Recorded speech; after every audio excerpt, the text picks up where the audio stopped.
Hello hello, avant de commencer l'épisode, j'aimerais te parler du nouveau partenaire du podcast, Franklin. C'est une marque d'alimentation et de compléments alimentaires pour chiens et chats, pensée pour ceux qui ont un système digestif assez sensible et qui méritent une attention particulière. Car trouver la bonne alimentation quand on a un chien sensible au niveau de la digestion, c'est un vrai parcours du combattant. Ce que j'apprécie chez Franklin, c'est que les recettes sont conçues avec une seule source de protéines pour aider les animaux qui souffrent d'allergies ou d'intolérance alimentaire. Et ça peut vraiment faire toute la différence. Les compositions sont courtes, claires et sans artifice, mais ce qui me touche particulièrement, c'est leur transparence, leur proximité et cette énergie sincère qu'ils mettent dans leur engagement. Si tu veux reprendre le pouvoir sur la gamelle de ton chien, tu as 35% de réduction sur ta prochaine commande avec le code LANICHE35 sur franklinpetfood.com. Je te laisse toutes les infos en description. Merci à Franklin de soutenir mon travail et c'est parti pour l'épisode.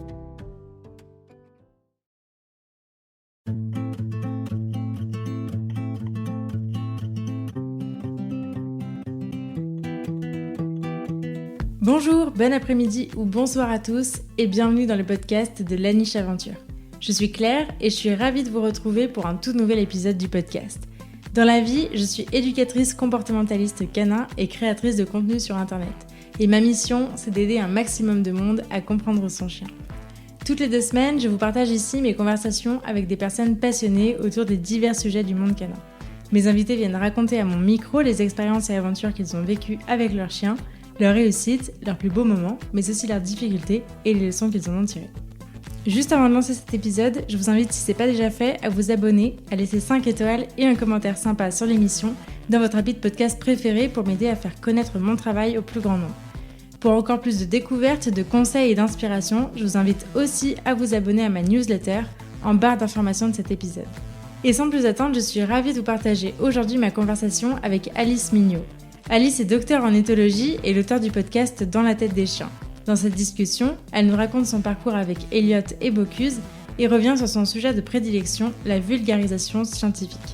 De ses propres recherches à son approche, Alice nous partage ses meilleurs conseils pour enrichir notre connaissance et notre pratique des données scientifiques en constante évolution.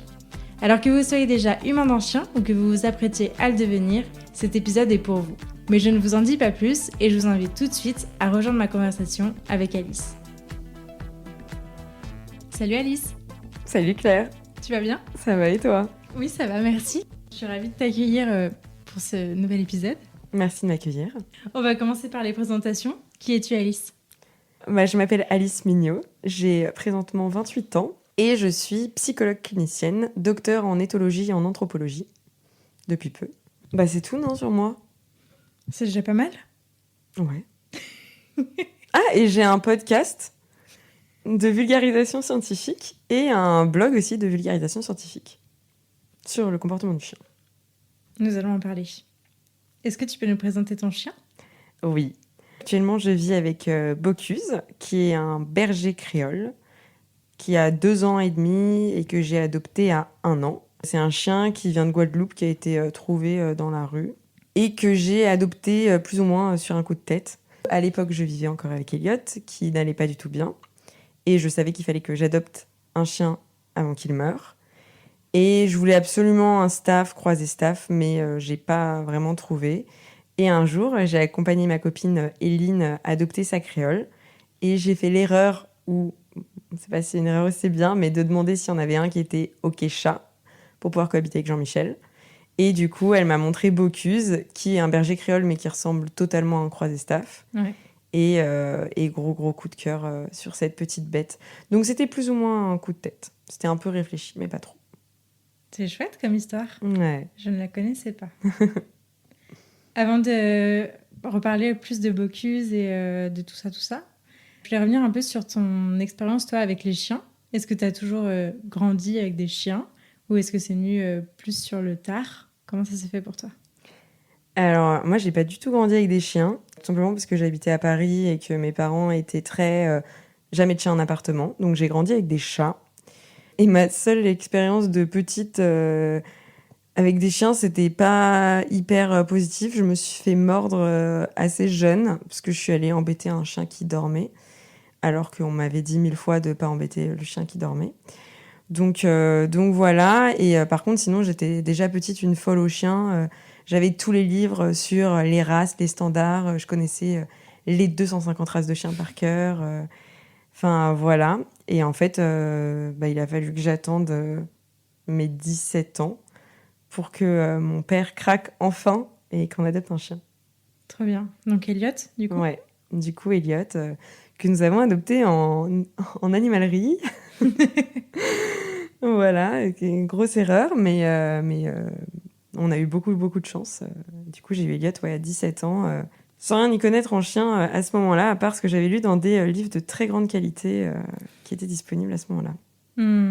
Donc Elliot, c'était un bulldog français, c'est ça? Ouais, bulldog français, évidemment non lof, non standard. Et voilà, donc d'animalerie qui vient d'un élevage qui produit 15 races à la mode en même temps.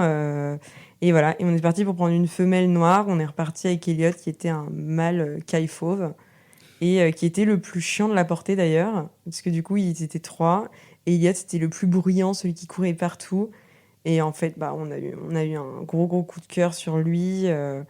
On est allé signer les papiers, je crois, le lendemain. Et en fait, Elliot était tout sauf bruyant et chiant quand il était dans un espace avec un enrichissement conséquent. Donc t'as eu Elliot quand t'avais 17 ans? Ouais. T'étais encore au lycée à ce moment-là? Ouais. Est-ce que tu peux nous parler un peu de ton parcours universitaire qui t'a mené jusqu'à loin? Comment ça s'est fait et comment le lien avec les animaux s'est fait? Alors, histoire très très drôle. J'étais nulle à l'école à ce moment-là. Et mes parents m'avaient dit que si j'avais pas mon bac, j'aurais le droit de faire ma formation d'éducateur canin. Et si j'avais mon bac, j'étais obligée, entre guillemets, de faire des études.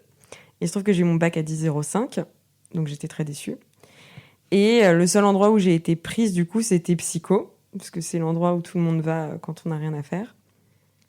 Et en fait, j'ai adoré la psycho. Je me suis spécialisée en psychiatrie adulte et addicto. Et j'ai vraiment adoré, j'avais des super notes, sauf que en sortant de psycho, je me suis dit, en fait, j'ai toujours envie de travailler avec des animaux. Du coup, j'ai fait un diplôme universitaire sur les relations animales. J'ai fait une formation privée en médiation animale. Et après, je me suis lancée dans une thèse, du coup, dans 2 universités différentes. Ok, raconte-nous. On va embrayer directement sur pourquoi j'ai fait cette thèse, parce que tout vient de là. Ouais. Du coup, je vivais avec Elliot. J'avais déjà mon blog depuis 4-5 ans, je pense. Donc, je commençais un peu à m'y connaître en bien-être du chien. Ouais. Et en fait, je me suis très vite dit, mais si je travaille en médiation animale avec Elliot, je suis pas sûre qu'il kiffe ça, quoi. Parce qu'Elliot, c'était un amour de chien, le chien parfait que je pouvais emmener partout, mais il aimait pas trop le contact avec les humains. Bon, enfin, un peu comme tous les chiens, particulièrement pas les hommes qui parlent fort, etc. Et en psychiatrie adulte, malheureusement, c'est un peu le lot. Et du coup, en fait, je me suis dit, pourquoi pas faire une thèse? Voilà, c'était un peu... Je m'attendais pas à ce que ce soit aussi gros. Et du coup, j'ai commencé ma thèse à l'université de Liège avec Véronique Servet, du coup, qui est une des seules spécialistes des relations homme-animal. Et qu'en Belgique, on n'est pas obligé d'être payé pour faire une thèse. Et du coup, c'était le bon plan pour moi, vu que j'avais pas encore de financement. Et en fait, j'ai commencé ma thèse, je sais même plus en quelle année, mais en fait, 6 mois plus tard, je me suis rendu compte que c'était impossible de faire une thèse et de travailler en restauration à côté. À ce moment-là, j'ai contacté à peu près tous les gens que je ne connaissais pas dans le milieu canin. Et il se trouve que je suis tombée sur Thierry Bedossa, qui a organisé une conférence à Nanterre qui s'appelait L'Animal en marche, et qui m'a proposé de présenter ma thèse pour chercher un financement. Et donc, à partir de ce moment-là, j'ai fait donc cette présentation à une conférence devant 300 personnes. et j'ai du coup l'entreprise qui m'a financée, qui est venue me voir à la fin. Et ça a été quelques mois de négociations. Et au final, on a commencé ce financement. Il fallait trouver une université en France. Donc, je me suis tournée vers Gérard Leboucher, qui n'est pas du tout spécialisé dans le chien, mais qui avait déjà eu Sarah Janin avant, donc qui avait travaillé sur le Pet Directed Speech. Donc, ça l'intéressait un peu. Et voilà, et on s'est lancé dans cette aventure en octobre 2018, je crois. Et voilà. Et après, on a eu 4 ans et demi de thèse. Waouh. Ouais. Donc, en fait, c'est intéressant parce que du coup, tu as rallié le monde animal en passant par la psycho humaine et en te dirigeant du coup plutôt vers la médiation. C'est ça? faire de la médiation animale. Ouais. C'était ça le projet à la base, tu voulais faire de la médiation animale? Ouais, totalement. À la base, en fait, je me suis dit, je veux pas être psy toute seule. Ouais. Parce que déjà, c'est impressionnant d'être psy tout seul et que dans des populations où il peut y avoir des troubles du comportement, des gens un peu violents, etc., c'est plus rassurant d'avoir un chien et souvent, ça calme les gens. Ça les calme pas dans le sens où ils se disent si je bouge, je vais me faire bouffer, mais ça les apaise, quoi. Et du coup, vu que j'avais vu ça en stage, je me suis dit, ouais, je me vois pas être psy toute seule. Par contre, je me vois vachement être psy avec mon chien à côté. Et voilà. Et du coup, je voulais vraiment faire de la médiation animale. Et maintenant, je me suis rendu compte que j'étais pas non plus faite pour ça. Ce qu'on appelle la thérapie assistée par l'animal. Ouais. Aussi, c'est ça? Ouais. C'est chouette comme parcours. Et du coup, parle-nous alors de ta thèse. Tu as fait ta thèse sur quel sujet précisément pendant 4 ans et demi? Du coup, j'ai fait vraiment ma thèse spécifiquement sur le bien-être du chien en médiation animale. Alors, il faut savoir que dans la recherche, c'est très bien vu de standardiser, de voir exactement la même chose plusieurs fois pour pouvoir dire si on a des différences. Sauf que la médiation animale, je trouve que ça rentre pas dans ce cadre parce que on a de l'humain qui va pas très bien d'un côté, un binôme humain-chien qui va jamais se comporter de la même façon de l'autre. Du coup, moi, mon but, c'était d'étudier la médiation animale et la réalité de ce que c'est pour pouvoir dégager des facteurs de risque pour le bien-être des chiens. J'ai fait 2 études pour ma thèse. J'ai fait une première étude qui était un questionnaire en ligne qui s'adressait aux intervenants dans le but de savoir, eux, comment ils voyaient la médiation animale, comment ils voyaient le bien-être du chien dans cette pratique, qu'est-ce qui manquait. Et ensuite, c'était une étude de terrain pour aller voir différentes séances de médiation animale et voir si, effectivement, on avait des signaux de stress qui revenaient dans certaines situations, des comportements inappropriés de certains humains. Plus spécifiquement, étudier les interactions entre les humains et les chiens dans une pratique où on a des humains qui vont pas forcément aller bien et voir si, en fait, les 3/4 des chiens vivent ça très bien ou si, effectivement, on a des situations un peu stressantes. Et j'avais un échantillon très, très biaisé quand même parce que en disant aux gens que je venais regarder le bien-être de leur chien, j'ai quand même des gens qui s'occupaient très, très bien de leur chien et qui étaient au courant des signaux d'apaisement, de la marge de contrôle, etc. Mais j'ai quand même eu du stress, particulièrement avec les comportements qui peuvent être directement menaçants ou perçus comme menaçants par le chien. Donc tout ce qui va être cris et gestes brusques qui vont être assez typiques dans certaines maladies, particulièrement chez les enfants. Et en fait, tout ce qui va être câlin, maintenir le chien, l'empêcher de partir, qui sont des comportements qu'on a nous-mêmes avec nos chiens de compagnie, qu'on voit assez souvent. Et en médiation animale, vraiment, c'est ces petites interactions qui peuvent stresser le chien. Et qui m'ont aussi montré que je ne voulais pas emmener mes chiens là-dedans, parce que mes chiens n'aiment déjà pas ça dans la vie quotidienne, donc encore moins en médiation animale. Ok, mais c'est hyper intéressant. Du coup, aujourd'hui, tu es docteur en éthologie, c'est ça? Ouais. Ta thèse a fait de toi un docteur en éthologie. Ouais, le 1er avril 2022. Ah là là, c'est une belle date en plus. Du coup, je voulais parler un peu d'éthologie avec toi. Est-ce que tu peux nous définir ce que c'est que l'éthologie? Parce qu'on entend beaucoup, beaucoup parler quand on parle de comportement canin et quand on parle d'éducation. Mais en vérité, ça peut être un peu flou. Ouais, alors il faut savoir que même dans le monde de l'éthologie, on a plusieurs définitions. Mais pour faire la définition la plus simple, et moi celle que je trouve la plus logique, c'est que l'éthologie, c'est une discipline scientifique qui s'intéresse à étudier le comportement des animaux humains et non humains. Et donc, nous, en tant qu'éthologues, on va aller observer le comportement pour faire des conclusions sur des choses qu'on cherche. Donc ça peut être extrêmement large. Je crois qu'on différencie l'éthologie clinique de l'éthologie appliquée. Ouais. Est-ce que tu peux nous en parler? Est-ce que étudier le comportement, ça veut forcément dire être dans un laboratoire ou au contraire être en milieu naturel? Qu'est-ce qu'on fait des animaux de compagnie qui ne sont ni dans l'un ni dans l'autre? Est-ce que tu peux nous parler un peu de ces différences-là? Ouais, alors moi quand j'ai commencé à connaître l'éthologie, je voyais juste l'éthologue qui va étudier des primates dans la faune. J'ai vite compris que je n'allais pas du tout faire ça. Et que le milieu naturel du chien, c'est le milieu humain aujourd'hui. Enfin en tout cas pour nos chiens occidentaux. Et il y a effectivement des éthologues qui vont faire des études dans des laboratoires, donc de façon très standardisée, avec un groupe contrôle et un groupe expérimental. Et on va voir est-ce qu'il y a des effets selon des modifications de mini-conditions qu'on peut avoir dedans. Donc il y a vachement ça en ce moment, du coup, sur l'olfaction chez le chien, voir ce que le chien peut sentir ou pas, est-ce qu'on a différent selon les races.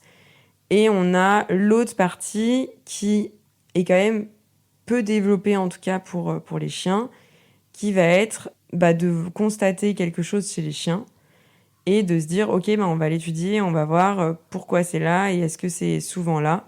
Et donc là-dessus, par exemple, en éthologie appliquée, dans le milieu francophone, mais du coup l'étude est écrite en anglais, on avait une étude sur la différence entre méthode positive et coercitive, où ces deux nanas chercheuses qui sont allées directement au club canin faire des analyses comportementales des signaux de stress.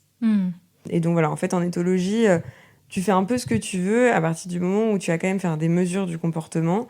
Tu te bases pas sur rien non plus. Enfin, faut savoir que tout ce qui sort en éthologie, c'est des comportements qui sont validés scientifiquement pour indiquer telle ou telle chose. Donc par exemple, les signaux de stress, appelés aussi signaux d'apaisement, c'est pas dans la tête des éducants positifs, c'est validé vraiment scientifiquement depuis 1997. Et voilà. Et nous, du coup, on va se baser sur ces comportements et voir est-ce qu'on les voit.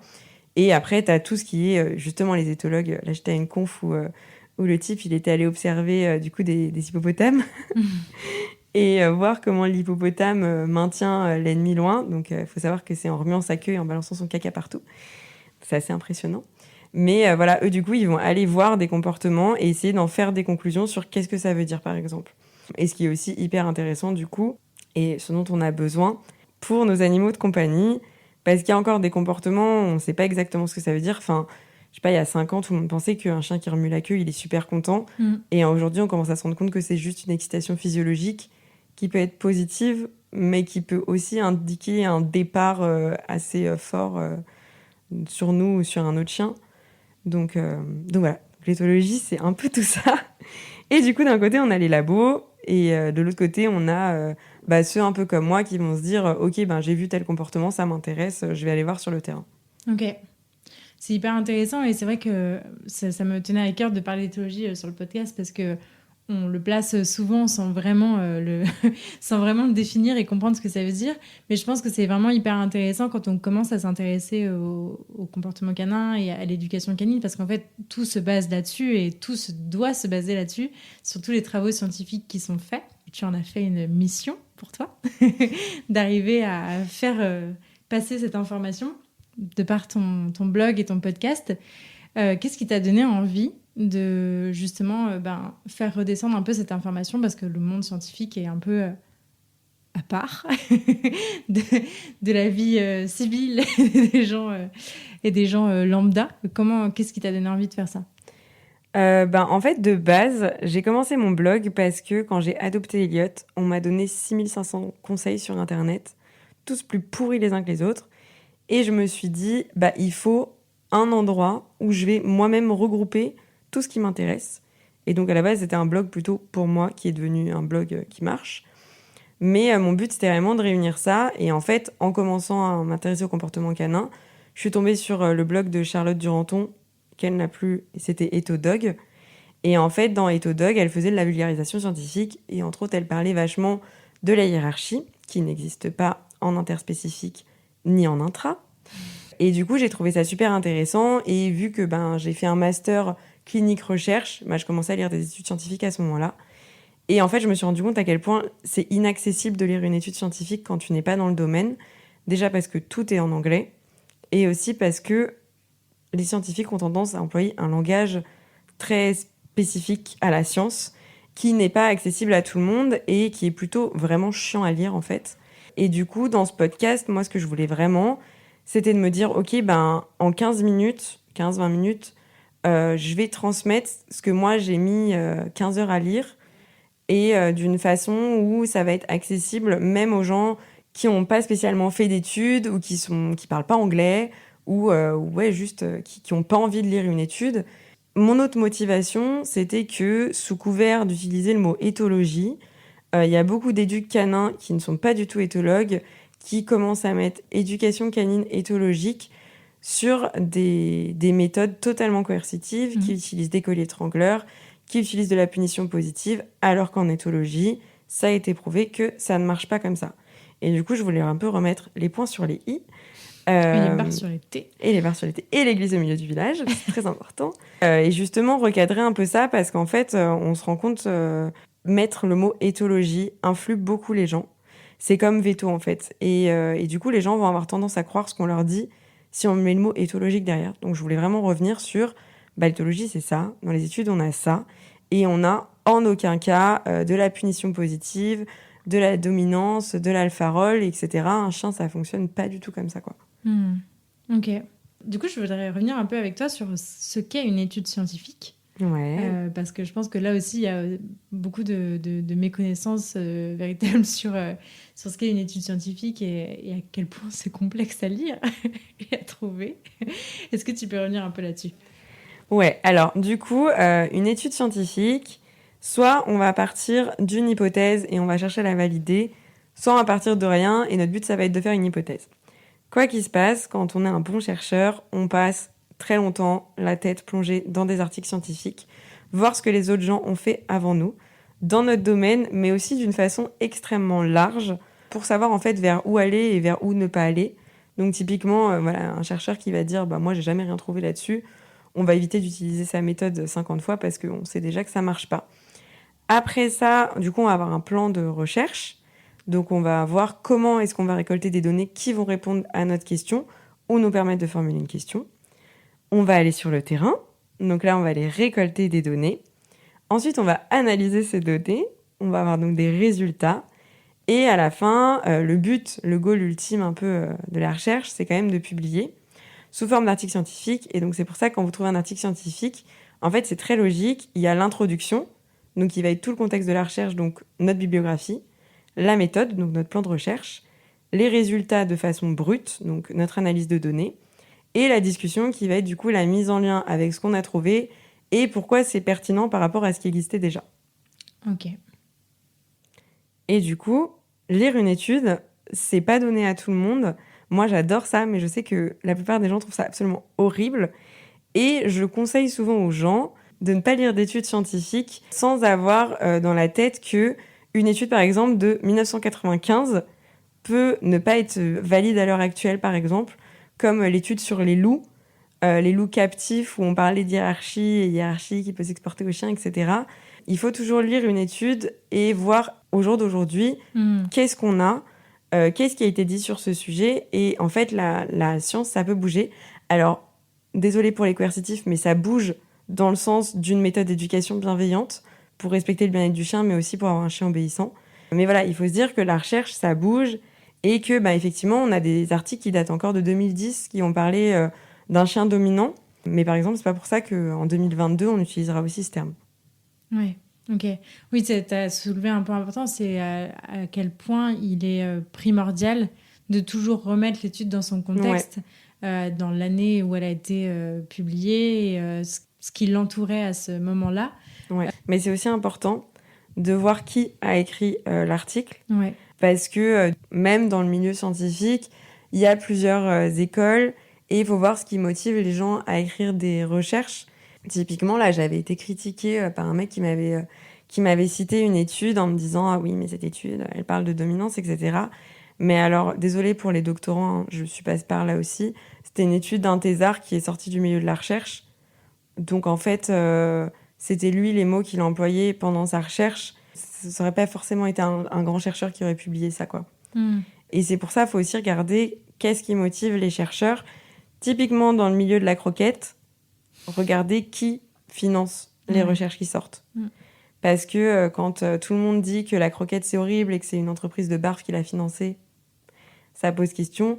Et à l'inverse, c'est les grosses entreprises de croquettes qui financent les recherches qui peuvent dire que le barf c'est horrible. Donc voilà, ça peut aussi s'exporter un peu partout dans tous les domaines de la science, quoi. Ouais, c'est clair, c'est clair. Comment tu as découvert que t'aimais ce monde scientifique et que tu avais envie d'y entrer? Parce que pour avoir fait un master aussi et des études universitaires, on peut s'en rapprocher un peu, mais je trouve qu'il y a quand même une barrière à un moment donné que tu passes ou pas, qui te fait un peu rentrer dans ce monde scientifique, d'aller vraiment approfondir le truc et d'être vraiment dedans. Qu'est-ce qui a fait qu'est-ce qui t'a attiré là-dedans? Bah, je pense que dans la recherche, on a tous des personnalités un peu particulières, pour dire ça gentiment. Mais moi, par exemple, quand je suis obsédée par un sujet, il faut que je sache tout. Et du coup, ben, moi, les chiens, c'était mon sujet quand j'étais petite, ben, du coup, à travers les livres des 250 races. Mais en fait, quand j'ai vraiment découvert le chien, j'ai eu la même chose ben, je veux lire toutes les recherches, je veux savoir ce que tout le monde pense. Et ouais, je veux vraiment connaître ce sujet sur le bout des doigts. Et ce que je trouve hyper intéressant dans le monde scientifique, c'est que ben, entre scientifiques, on se donne des connaissances. Et du coup, on n'est pas tous obligés de faire une recherche pour avoir la réponse à une question. Et moi, il y a des gens que j'adore lire, alors qui écrivent très scientifiquement, donc c'est assez insupportable. Mais j'adore leur sujet de recherche. Alors, j'ai aucun nom qui me vient en tête forcément à ce moment-là. Mais ouais, des gens où dès que je vois qu'ils publient une recherche, je vais voir ce qu'ils ont fait. Et j'ai vraiment développé une petite obsession pour ça. Et ouais, je sais que parfois, je peux passer plusieurs heures à lire des articles scientifiques de façon presque pathologique. Parce qu'en fait, quand tu lis un article, on va te citer une autre étude que tu n'as pas encore lue. Et tu vas lire cette étude. Et en fait, c'est sans fin. Et moi, j'ai 40 onglets Google ouverts en même temps, par exemple.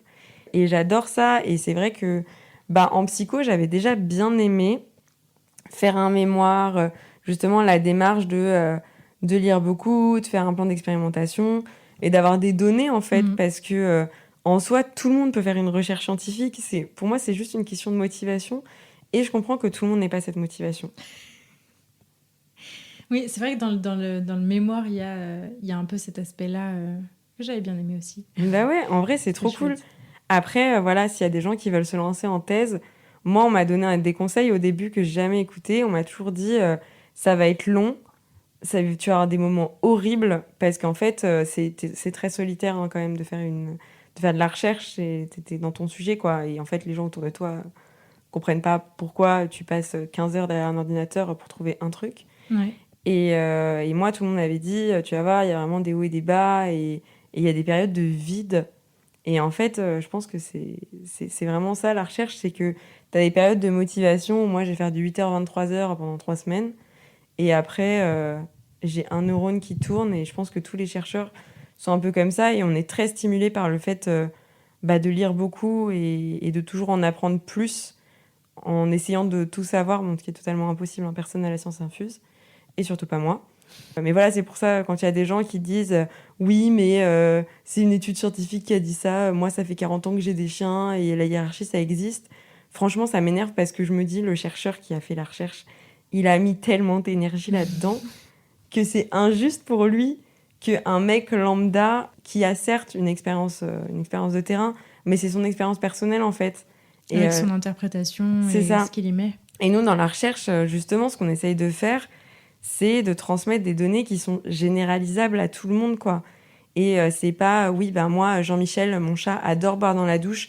Tous les chats aiment boire dans la douche et personne ne boit dans sa gamelle. Enfin, voilà. Pour moi, la recherche, ça permet aussi ça. Et c'est un truc que j'adore et c'est pour ça que j'adore le transmettre aussi. C'est tout ce truc un peu obsédant bah, nous, on a accès à une espèce de connaissance de façon obsessionnelle qui n'intéresse pas tout le monde et on peut transmettre cette connaissance à des gens qui ont la flemme parce que c'est normal de lire de la recherche, quoi. Ouais.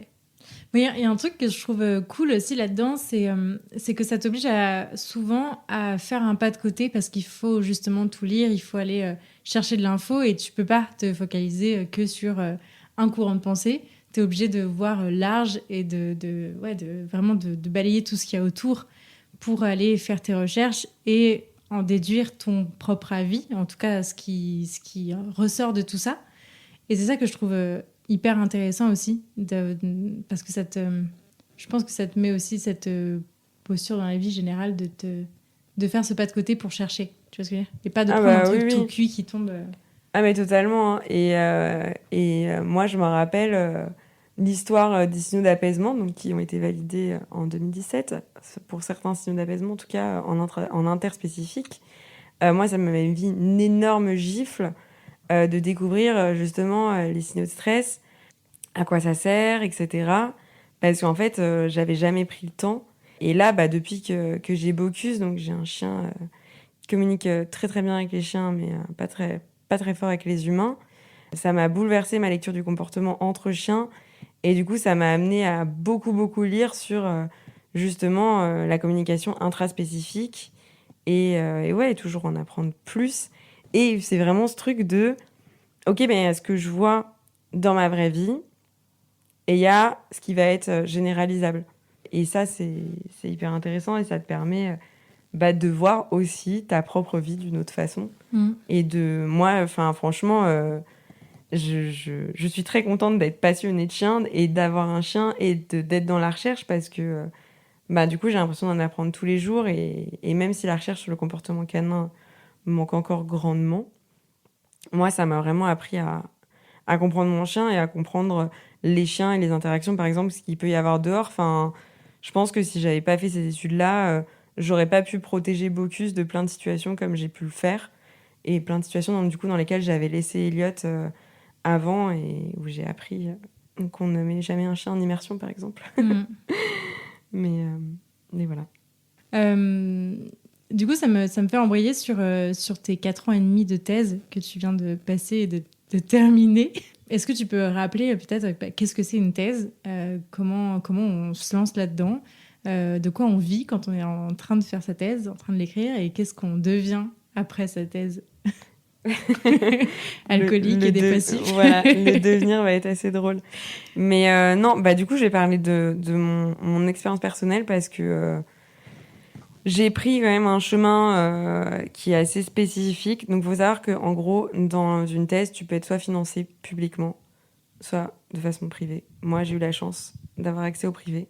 La chance et la malchance, parce que le public a aussi beaucoup de bénéfices, mais le salaire est quand même extrêmement différent dans le privé. Donc moi, j'ai eu quand même beaucoup de chance parce que j'ai pu vivre très bien pendant ma thèse. Mais du coup, quand tu fais une thèse, déjà, le but, c'est quand même de choisir un sujet qui va t'intéresser pendant au moins 3 ans dans ta vie. Donc, faut bien le choisir, même si on peut tous faire des modifications en chemin, faut quand même un sujet qui nous motive. Après, il y a aussi des gens qui choisissent des sujets qui sont déjà proposés. Mais voilà, pour moi, ça, c'était hors de question, parce que je suis quelqu'un, si je suis pas intéressée, je suis pas motivée. Du coup, tu fais ça. Après, tu cherches un ou une directrice de recherche dans ton domaine, ou plus éloigné, si tu ne trouves pas spécifiquement dans ton domaine, parce que voilà, la thèse, parfois, c'est quand même des sujets assez farfelus. Ouais. Et après, tu cherches un financement. Donc là, soit tu fais des concours, tu es à la fac, tu es financé publiquement, et tu peux donner des cours ou pas. C'est pas obligatoire, mais tu es moins payé, du coup, si tu n'as pas de cours. Et tu peux avoir un financement privé. Et donc, il y a un truc qui s'appelle la convention CIFRE, où il y a une partie qui est remboursée par l'État à l'entreprise. Donc, ce qui est quand même très avantageux pour l'entreprise et ce qui permet d'avoir un bon salaire. Et à partir de là, faut se motiver tout seul. Et pas perdre le fil. Enfin, voilà, après, moi, j'ai pris la décision d'être dans 2 facs et une entreprise et de n'aller que rarement dans les 3. Du coup, j'avais pas vraiment de point d'attache et c'était moi qui me motivais toute seule tous les jours. Après, comme en fait les gens en télétravail, on a découvert ça avec le confinement, mais en fait les gens en télétravail sont juste des gens de thèse au final. Et voilà, et en fait moi je dis surtout, faut pas se démotiver. Et mon directeur, il m'a dit quelques jours avant ma soutenance, où j'ai l'impression d'avoir fait de la merde, clairement, pour ma thèse. J'étais tellement déçue de moi. Et il m'a dit, une bonne thèse, c'est une thèse rendue. Et il faut vraiment se dire ça, qu'il faut pas le lâcher, parce qu'en fait, c'est hyper tentant. À un moment, quand on est totalement surmené, qu'on doit écrire des articles, qu'on doit rendre sa thèse, préparer sa soutenance et faire tous les à côté pour préparer le futur, de se dire ouais, mais ok, en fait, j'en ai marre. Mais il y a quand même le titre de docteur à la clé. Alors, moi, j'arrive toujours pas à réaliser, mais quand même, c'est un truc de dingue. Enfin, on n'est pas énormément à être docteur. Et surtout, moi, ce titre-là me fait me dire, j'ai pas fait ça pour rien. Et j'ai un truc qui acte que pendant 4 ans et demi, je travaille sur un sujet et que j'en suis experte alors au stade où j'en suis maintenant. C'est-à-dire que dans 2 ans, je me trouverai toujours pas la plus experte sur le sujet. Mais en tout cas, c'est un sujet que je connais bien, sur lequel je peux donner des conseils. Et la pré-thèse, du coup, il y a plusieurs possibilités. Donc, on peut continuer dans l'universitaire. Donc, il y a enseignant-chercheur, chercheur rattaché, etc. Et il y a aussi, du coup, du privé. où on peut rentrer, par exemple, en tant qu'éthologue, dans une grosse boîte qui a besoin d'un éthologue pour faire des tests, pour savoir quelles croquettes les chiens préfèrent, par exemple. Ouais. Il y a aussi du consulting, et voilà. Et en fait, il y a aussi, il y a aussi le chômage.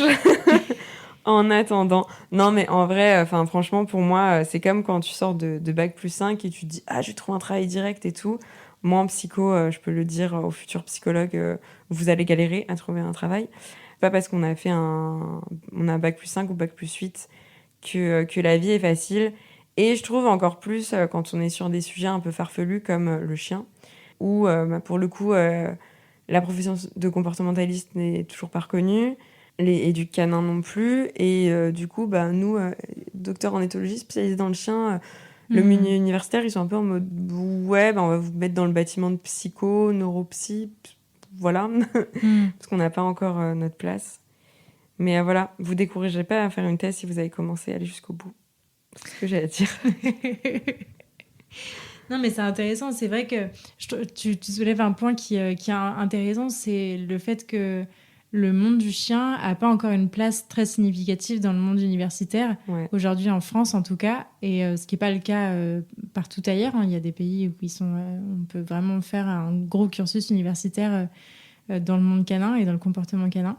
Je trouve ça génial, mais en France, on n'est pas encore là. Et donc c'est cool, tu vois, qu'il y ait des gens comme toi qui vont faire des trucs et qui potentiellement un jour feront changer ce milieu-là aussi. Mais ouais, ce serait bien. Enfin, là, moi, quand je regardais ce que j'allais faire après la thèse, à un moment, je me suis dit, je vais partir, en fait, parce que dans les autres pays, ouais, tu peux être payé pour faire de la recherche que sur le chien et rien d'autre. Et je trouve ça trop cool. Et en même temps, je me dis, oui, si on part tous, il y aura plus personne pour lancer le truc. Après, franchement, lancer le truc, C'est plus compliqué. c'est plus compliqué. Surtout en tant que jeune chercheur. Enfin, j'ai pas encore l'expertise, etc. Et il faudrait des gens qui sont motivés à diriger un labo spécialisé sur le chien. Mais du coup, c'est assez fascinant parce qu'en ce moment, je vais à pas mal de confs sur le bien-être des animaux d'élevage. Et le bien-être des animaux d'élevage, donc il y a du milieu universitaire, il y a du milieu privé, il y a des centres qui sont vraiment spécialisés sur le bien-être des animaux d'élevage. Et tu te dis quand même, il n'y a rien pour les chiens de compagnie, quoi, les chiens et les chats. Alors qu'en fait, je ne sais pas quels sont les chiffres du nombre de chiens en France, mais c'est quand même assez important. On a beaucoup d'abandons, on a beaucoup de gens qui prennent des chiens alors qu'ils sont pas le temps. On a beaucoup de morsures. Faut pas se leurrer, on a quand même beaucoup de chiens qui finissent par mordre. C'est pas forcément de leur faute d'ailleurs. Et en fait, on n'a pas un centre de recherche comme ça qui serait vraiment spécialisé sur le chien avec des chercheurs, mais aussi... moi, je trouve que les comportementalistes en méthode bienveillante, bien évidemment, ont beaucoup à apporter à la recherche parce que justement, nous, ils peuvent nous donner des indications sur faire de la recherche sur quoi. Parce que quand on n'est pas sur le terrain, par exemple, on peut pas... Typiquement, ce serait vraiment bien d'avoir du coup des associations entre chercheurs, éthologues spécialisés sur le chien et le chat et des éduques comportementalistes de terrain pour améliorer le bien-être des chiens, surtout, mais aussi pour sécuriser plus les humains et faire en sorte qu'il n'y ait plus, par exemple, un enfant qui se fait arracher le visage dans une maison parce qu'il fait le poney sur le Rottweiler depuis 10 mois, quoi.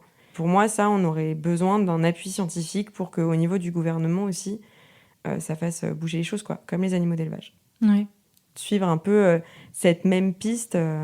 Mais voilà, il y a tout à faire. Et s'il y a des jeunes chercheurs dans la salle, n'hésitez pas à me contacter. L'appel est passé. C'est cool, mais effectivement, ouais, ça serait vraiment important, je crois. Mais c'est dingue de se dire qu'en 2022, ça n'existe pas. Tu vois, qu'il n'y a rien sur les animaux de compagnie, alors que pourtant, ils sont plus que jamais intégrés dans nos familles, dans nos vies. Enfin, c'est des membres à part. Il y a un peu, mais moi déjà, je trouve que la recherche qui n'est pas communiquée au grand public, c'est pas la peine, quoi. Ouais. Vraiment, ça, c'est une position que j'ai. Il y a plein de chercheurs qui me détesteront pour ce que je dis. Mais pour moi, la recherche doit permettre de faire avancer le terrain et du coup, doit être absolument transmise au grand public particulièrement quand on s'intéresse aux chiens, quoi. Et l'ANSES a quand même fait un rapport sur les morsures, mais en fait, 3/4 des gens du grand public ne vont pas aller regarder ce que publie l'ANSES parce que l'ANSES, c'est quelque chose d'hyper spécifique et qui intéresse les scientifiques entre eux, quoi. Et je trouve ça bien dommage, et je trouve ça encore plus dommage que, justement, par exemple, on n'ait pas des formations d'éduc canin obligatoires et basées sur ce que nous dit la science, qui éviterait beaucoup de dérives et beaucoup de gens qui vont aller former d'autres gens en 21 jours, prônant d'utiliser les concepts de l'éthologie, alors que pas du tout, quoi. Oui, et puis même dans les formations plus longues et plus certifiées, etc., il n'y a pas forcément... Enfin, aujourd'hui, il n'y a pas d'obligation d'actualisation des connaissances véritables. Et je trouve que c'est extrêmement dommage, puisque le monde scientifique avance hyper vite. Il y a beaucoup de choses qui sortent chaque année. Et voilà, et finalement, la transmission de connaissances, j'ai l'impression qu'elle se fait plus sur les réseaux sociaux, par des médias comme ton podcast ou ton blog, finalement, que véritablement par de la formation, et que c'est très compliqué. Et je trouve ça vraiment dommage aujourd'hui d'être dans un flou artistique énorme, quoi, avec des gens qui veulent vraiment bien faire, et c'est génial, et des gens qui s'en foutent un peu et qui font avec ce qu'ils ont, quoi. Ah bah oui, et puis moi, les meilleurs éducs que je connais, hein, dont l'éduc de mes chiens, c'est une très bonne éduc parce que elle était en coercitif, elle s'est pris une grosse claque, et maintenant elle actualise régulièrement ses connaissances. Elle va avoir dans plusieurs disciplines du bien-être du chien ce qui se fait, donc elle va avoir des trucs de mind trailing, d'olfaction, etc. Et des trucs, des éthologues, Charlotte Duranton, je sais pas si elle le fait encore, mais moi j'avais fait une formation conférence sur 3 jours avec elle sur éthologie et communication du chien. Et waouh, quoi.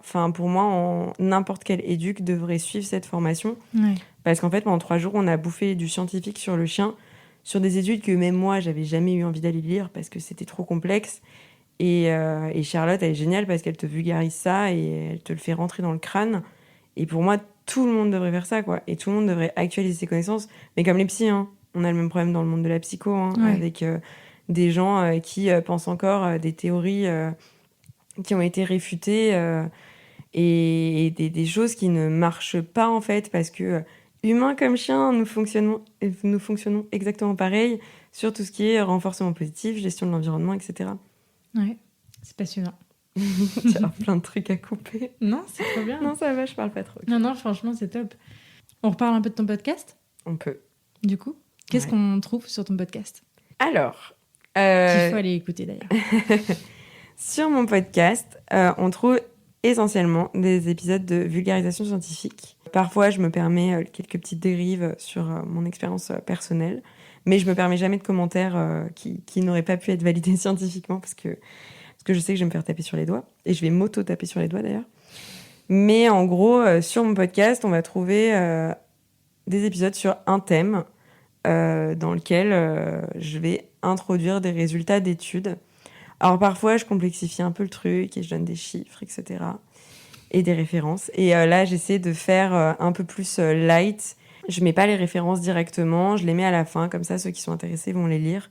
Mais du coup, c'est vraiment de la vulgarisation scientifique sur un thème choisi. Et du coup, parfois, on me demande de parler de thème, mais il n'y a pas de recherche dessus, donc je peux pas me permettre d'en parler, quoi. En tout cas, le contenu déjà dispo est d'une très grande qualité, et on m'en parle souvent de ton podcast, et je valide qu'il est très, très, très, très bien. Donc, ouais, et du coup, chouette. J'essaie de prendre des sujets qui intéressent les gens. Et du coup, mon premier épisode parle quand même de méthode d'éducation. Parce que pour moi, c'était vraiment important de remettre les points sur les i. Sur justement qu'est-ce qu'a dit la recherche sur, par exemple, renforcement positif versus punition positive. Et voilà, après, je fais un peu mumuse aussi. J'aime bien aller embêter les gens. Donc, j'ai fait un épisode sur la dominance, un épisode sur l'impuissance acquise, parce qu'il y a plein de gens qui disaient que la dominance existait et que l'impuissance acquise n'existe pas. Et voilà, du coup, j'aime bien faire ça, et j'aime bien me dire que voilà, ce contenu est accessible à des gens qui sont déjà dans des méthodes bienveillantes.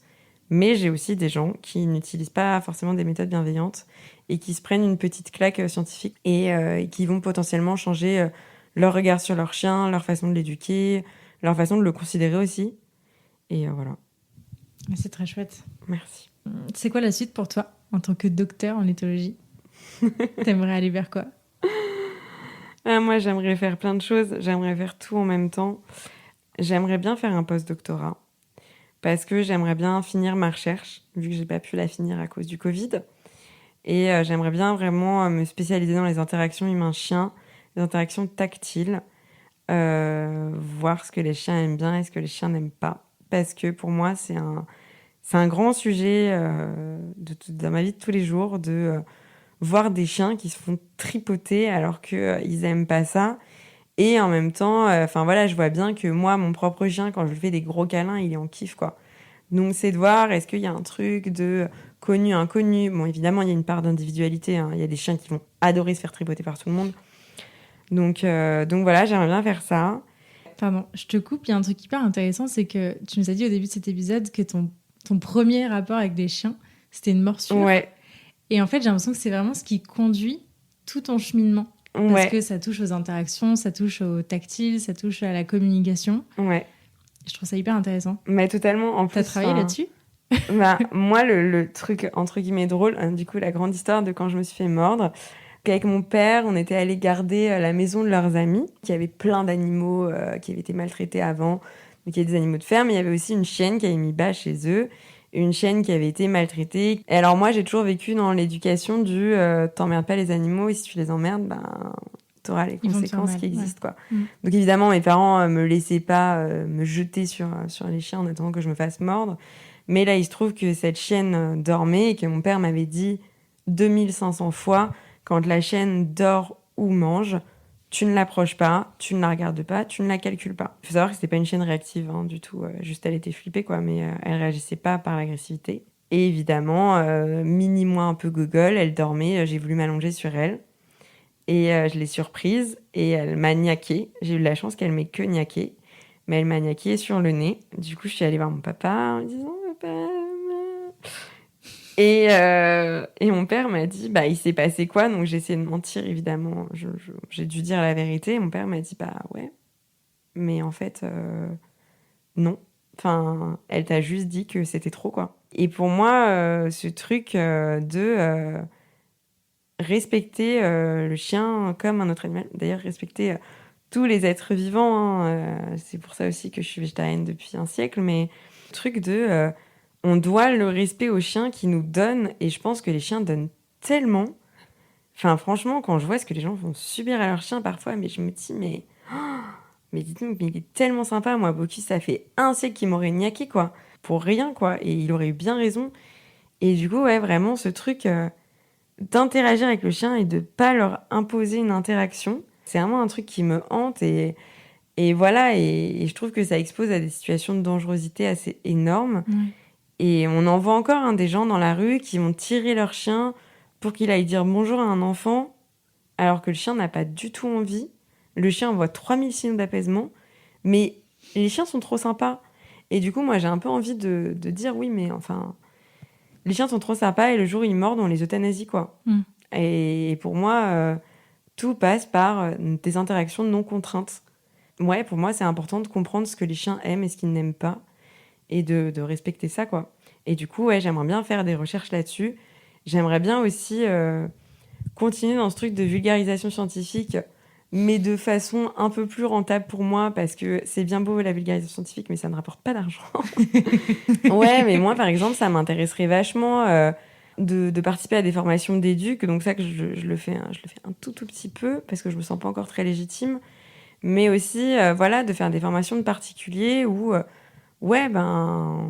j'apprends en particulier. Alors, c'est ce qu'il y a dans le podcast, mais de façon plus détaillée, parce que clairement, moi, quand je donne des cours sur le bien-être du chien, je passe 2 heures. D'apprendre en particulier. Un chien, ça a besoin de ça communique comme ça. Les recherches ont dit ça. Je pense que ça empêcherait beaucoup de morsures, mais aussi de chiens qui se retrouvent au refuge parce qu'ils détruisent toute une baraque juste parce que ils ont pas leurs besoins comblés. Enfin, voilà, il y a une étude qui est non publiée, qui est sur le reniflage chez les chiens et qui montre que un chien qui renifle, ça abaisse son rythme cardiaque, donc ça lui fait du bien. Qu'on a les mêmes effets avec une longe de 5 mètres qu'en libre. Et je me dis, mais tout le monde devrait savoir ça, quoi. Et c'est tellement important. Et pareil, tout ce qui est masticatoire, enfin, Moi, j'ai découvert le masticatoire avec Bocuse. J'ai eu Elliot pendant 11 ans. Jamais de ma vie, je me suis dit, je vais lui acheter un sabot de veau. Et Bocuse, c'est quand il nous a détruit la baraque et les chaussures de mon ex. On était un peu en mode, oh, mais on comprend pas, etc. Pourtant, on le promène. Alors ouais, super, on le promenait dans le milieu urbain, alors que c'est un chien qui a besoin clairement d'être lâché 2 heures au moins une fois tous les 2 jours en forêt. Et en fait, c'est mon éduc qui m'a dit non mais ton chien, en fait, il faut qu'il laisse que ce besoin masticatoire soit dépensé dans autre chose. Et ouais, j'ai découvert ça comme ça et j'aimerais trop continuer de faire de la recherche justement qui peut être appliquée typiquement sur les besoins masticatoires. Tout à fait, il y a presque aucune recherche là-dessus. Il y a une recherche sur les chiens de laboratoire, d'expérimentation, qui montre que ça améliore leur bien-être. Mais on n'a pas d'études par exemple sur les chiens de compagnie. Alors que c'est super important et on commence tout juste à savoir que bah ouais, un chien qui reste pendre tout seul pendant 8 heures, il s'emmerde un peu et ben il va bouffer des trucs quoi. Ouais. Mais voilà, du coup, j'aimerais bien un peu faire de la recherche et continuer à transmettre tout ça parce que bah, je trouve ça hyper intéressant et Mini Alice de 17 ans aurait beaucoup apprécié ça et ne pas faire autant de conneries avec Elliot. Et je pense qu'Elliot a été un chien très sympa. Ok. On va passer maintenant à la partie conseils. Je voulais revenir un peu sur le sujet des études scientifiques parce que c'est à mon sens important et intéressant. Où est-ce qu'on trouve des études scientifiques et comment on doit lire une étude scientifique? Est-ce que ça se lit comme n'importe quel livre? Alors, pour des études scientifiques, moi, le truc où je cherche mes études, c'est Google Scholar. Google Scholar, c'est accessible à tout le monde et la plupart des articles sont gratuits. Donc, c'est très pratique. Et en plus, Google Scholar, en fait, vous permet d'avoir accès à des sites que nous, on a entre chercheurs où il faut être affilié à une fac pour rentrer dessus. Et Google Scholar, en fait, je sais pas comment ils font, mais ils passent outre ça et du coup, on peut avoir les PDF. Donc voilà, c'est très intéressant. Quand on cherche une recherche, il faut avoir des mots-clés en anglais, hein, parce que voilà, la recherche, c'est majoritairement en anglais. Moi, ce que je conseille aux gens, s'ils veulent commencer à lire des recherches, c'est avant de lire une recherche en entier, de lire le résumé et de voir est-ce que ça va nous intéresser ou pas. Ouais. Parce qu'une recherche, c'est minimum 7 pages à peu près. Donc voilà, je vous conseille vraiment de lire le résumé, de lire l'introduction surtout, parce que ça va vous apporter beaucoup de connaissances d'un coup, vu que c'est des gens qui vont avoir lu d'autres articles avant et qui vont transmettre ce qu'ils ont trouvé dedans. Et de lire la discussion et la conclusion, en prenant en compte que, en tant que chercheur, c'est rare qu'on dise « j'ai trouvé la réponse à cette question ». On va quand même vachement pondérer ça, et je pense que toute personne qui lit un article doit pondérer ce qu'elle lit et se dire ok, ben, à quel point ça correspond à ce que j'ai déjà entendu sur le sujet, aux autres recherches. Je conseille aussi aux gens, si vous lisez l'anglais, il y a des sites de vulgarisation scientifique en anglais qui sont très accessibles, qui sont écrits par des chercheurs d'une grande qualité sur le chien. Alors, j'en ai évidemment pas qui viennent à mes 2 neurones, mais ça peut être aussi un moyen avant de commencer à lire des recherches directement. Ouais. Et aussi... On va sur quoi là pour ça? En français, il y a The Conversation, mais il y a peu de trucs sur les chiens. Mais en anglais, souvent, tu prends, par exemple, Bradshaw, qui est super connu. Sur le chien, bah, tu tapes son nom dans Google et souvent, tu as tous les articles de vulga scientifique qu'il a fait. Alors là, par exemple, très drôle, Bradshaw a parlé de dominance pendant tout un temps. Donc tout ce qu'il y a en 2014, faut passer outre. Et remplacer le mot dominant chez lui par agressif en général. C'est un peu ça qu'il entendait. Mais voilà, après, je trouve quand même que le milieu scientifique, c'est un milieu hyper particulier. Et il y a des gens qui arrivent à rentrer dans ce milieu et à lire des recherches scientifiques et d'en sortir des choses bien. Mais j'ai quand même beaucoup de gens qui vont venir me citer un extrait d'une recherche qui a dit ça et me dire oui, bah non, là, on a dit que la dominance ça existait, etc. Et ça m'énerve parce qu'en fait, justement, la recherche, c'est pas ça, c'est pas une recherche. C'est tout ce qu'il y a avant, tout ce qu'il y a après. Et le but de la recherche aussi, enfin, je veux dire, des recherches faites par des hommes pour prouver que la dominance existe. Enfin, oui, ok, mais il y a d'autres recherches aussi qui montrent que non. Donc voilà, je pense qu'il faut, quand on rentre dans le monde scientifique, il faut toujours avoir du recul, et je pense que c'est ce qui peut manquer parfois à certains vieux scientifiques qui vont être comme les vieux éduques qui ont 40 ans d'expérience et qui pensent connaître leur sujet en long, en large, en travers et qui vont pas aller lire les études qui sont sorties après 2020, quoi. Qui vont pas faire le pas de côté C'est ça. nécessaire à... Et prendre ce recul et se dire, ok, ça fait 40 ans que je pense ça, mais en fait, peut-être que ça a été un peu actualisé maintenant.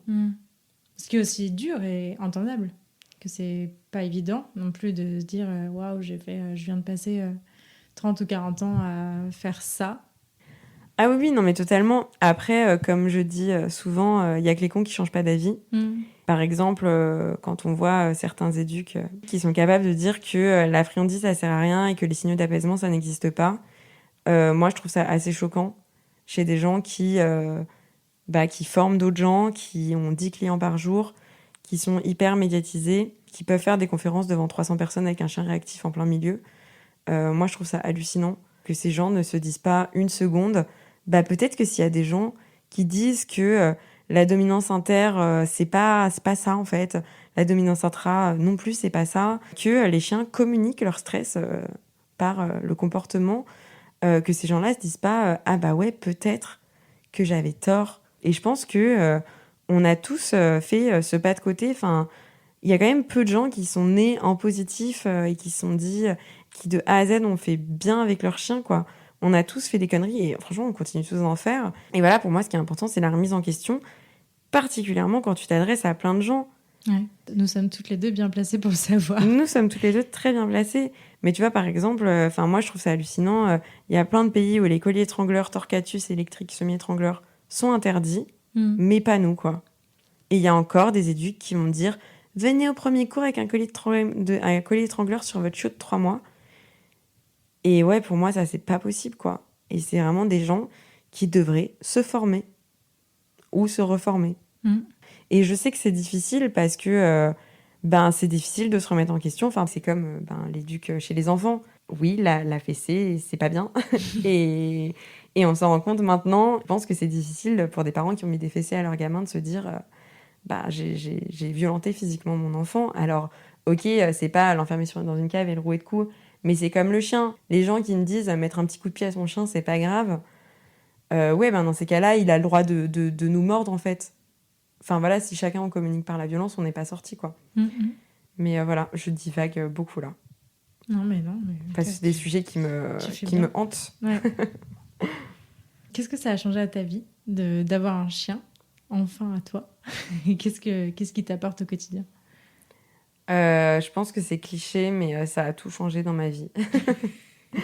Vraiment, je pense que ça m'a fait grandir très vite, d'avoir la responsabilité. Alors, évidemment, j'avais mon papa derrière qui s'en occupait quand je prenais trop de temps à l'apéro et que ça faisait 8 heures que mon chien attendait pour pouvoir pisser. Mais du coup, ça m'a vachement responsabilisée sur s'occuper d'un autre être vivant et l'accompagner dans plein de choses, être rapidement confrontée aux maladies aussi et à la mort, entre autres. Et je pense que ça m'a fait grandir assez vite là-dessus. Et ça m'a rendue très empathique pour les autres chiens, mais aussi en fait pour tous les êtres qui peuvent pas vraiment se défendre. Et je pense que si j'ai fait psycho, c'était pas pour rien non plus. Et là, actuellement, je pense que cette thèse, j'aurais pas survécu sans chien. Honnêtement, de toute la solitude que ça peut emmener, de toute la dépression aussi. Et en fait, moi, je pense qu'il m'a fait survivre, c'était de devoir promener mon chien, de devoir faire des trucs et d'avoir un être qui est là et qui est content de te voir alors que t'es juste un déchet chez toi et que t'es pas bien, quoi. Et voilà, et je pense que actuellement, Bocuse, c'est un rythme dans ma vie. Je pense Bocuse avant de penser vie. C'est un rythme dans mes journées de travail. Enfin voilà, par exemple, moi, je veux être à mon compte parce que je veux un jour sur 2 emmener mon chien en forêt. Et c'est pas négociable parce que je sais que sinon Bocuse il sera pas bien. Et toi non plus. Et moi non plus, parce que du coup ça me fait aussi sortir. Et je pense que quand on habite en ville, on se rend pas compte à quel point on manque de balades en forêt. Et quand on y est, franchement c'est génial. Et le chien, c'est vraiment une bonne excuse pour ça. Ça m'a permis aussi de rencontrer plein de gens que j'aurais jamais rencontrés sans avoir de chien. Donc c'est cool. Ah oui, et Bocuse, j'apprends beaucoup avec lui parce que du coup, j'ai eu Elliot qui était trop gentil et Je dis pas que j'ai peu appris, mais bon, j'ai appris la base de la base, quoi. Bocuse, j'ai vraiment appris ce que ça faisait d'avoir un chien errant qui est entré dans ta vie, qui avait appris à vivre sans toi, donc qui n'a pas l'impression d'avoir besoin de toi, d'avoir un chien qui a des besoins assez forts, qui a du staff, donc qui dans le jeu peut être un peu brusque et me prendre à la gorge parfois, et de lui apprendre à gérer ses émotions, et du coup moi d'apprendre à gérer mes émotions. Bocuse, il m'a appris la phase de régression, où t'as juste l'impression que ton chien est en train de te péter dans les doigts, et qu'en fait tout ce que t'as fait ça sert à rien. Ouais, et d'apprendre moi-même à mieux gérer mes émotions, ma nervosité, tout ça. Enfin, je suis quelqu'un d'extrêmement angoissé, très nerveux. Et en fait, quand t'as un chien au bout de la laisse qui peut péter, tu peux pas te permettre d'être angoissé et nerveux. Et voilà, donc Bocuse m'apprend beaucoup tous les jours, et je suis vraiment trop contente d'avoir eu ce coup de tête pour ce petit chien, enfin ce gros chien. Zizi. Mon zizi. Est-ce qu'il y a des ressources que tu aimerais partager à nos auditeurs? Alors, en podcast, je pense que vous avez mes 2 podcasts préférés réunis. Donc voilà. Moi, surtout sur des bouquins, parce que moi, c'est un peu ma vie. Et je sais que tout le monde cite le bouquin de ma copine Charlotte Duranton, mais vraiment, si vous ne l'avez pas acheté, si vous vivez avec Jean-Kévin qui croit encore à la dominance, mais achetez-lui ce bouquin, quoi. Franchement, c'est un bouquin de vulga scientifique, mais d'une qualité excellente, et qui est vraiment que tout le monde peut lire. Il y a le bouquin dans lequel j'ai écrit, il s'appelle Comportement et bien-être du chien, supervisé par Sarah et Thierry, où voilà, il y a pas mal de gens qui ont écrit dedans, dont Charlotte Duranton, encore une fois. Donc, qui est très bien. Qui est très bien, merci beaucoup. Et après, non, il y a un bouquin que j'aime bien, c'est Dans la peau d'un chien, d'Horowitz, qui est éthologue, et qui est un bouquin hyper accessible, et qui parle pas d'éducation, qui parle juste de comment ça fonctionne un chien. Et waouh, moi vraiment, j'adore ce genre de bouquin. Et après, il y a plein de bouquins en anglais. Il y a Don't Shoot the Dog qui a été traduit. De Karen Prior. Ouais, de Karen Prior, qui est une chercheuse. Mais voilà, et après, non, moi, surtout des conseils que j'ai à donner aux gens. C'est ne pensez pas tout ce qu'on dit sur Internet. Ne faites pas trop confiance. Ça donne envie, hein. Il y a des gens qui savent vous donner une image pour leur faire confiance. Mais voilà, il n'y a pas une méthode pour chaque chien. La seule méthode qui marche pour chaque chien, c'est la méthode bienveillante qui va être adaptée. Mais on ne peut pas apprendre en quelques jours, en 21 jours très exactement, comment éduquer tous les chiens. C'est des investissements qui ne vous servent à rien.